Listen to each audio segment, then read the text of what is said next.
Hello guys, আসসালামু আলাইকুম। আজকের দিনটা ছিল একেবারে স্পেশালি দিন। ব্যস্ত জীবনের ভিতর থেকে একটু সময় বের করে আমরা তিনজন ঘুরতে বের হলাম। আমি, আমার স্বামী আর আমার একটা ছোট ভাই। সকলে হালকা রোদে আর টুকটাক হাওয়া, একেবারে ঘুরতে যাওয়ার মতো পারফেক্ট দিনটা ছিল। পথে হেসে কত কথা আর কত স্মৃতি ক্যামেরায় ফ্রেমে ধরা।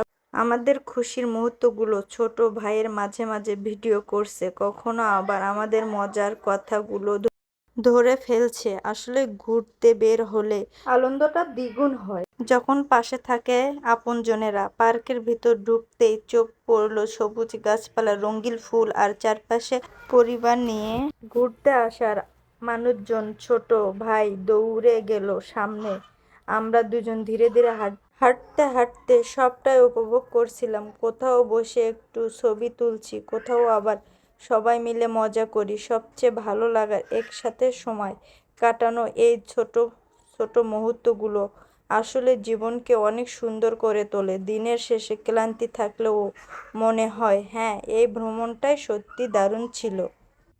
আজকে এই দিনে ঘোরাঘুরি আমাদের মনে করিয়ে দিল পরিবার মানে শুধু রক্তের সম্পর্ক নয়, একসাথে কাটানো হাসি খুশি সময়ও। তাই আমরা ঠিক করলাম সামনে সুযোগ পেলে আবারও ঘুরতে আসবো আবার।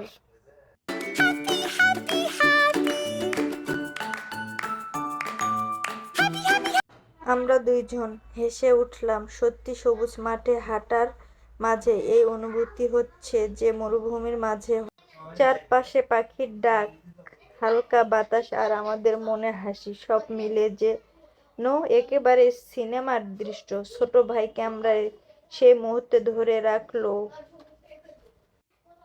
আর আমরা ঠিক করলাম যত ব্যস্ততাই থাকুক মাঝে মাঝে এমন ঘুরতে বের হব, কারণ এই ছোট ছোট আনন্দ আমাদের জীবনে সবচেয়ে বড় উপহার।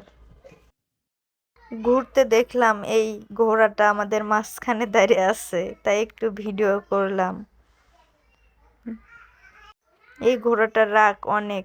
আমরা একটু বসলাম দোলনায়, দুইজনে দোলনা খাচ্ছি, অনেক মজা লাগতেছে, তাই একটু দোলনায় দুললাম। আল্লাহ হাফেজ, ভালো থাকবেন।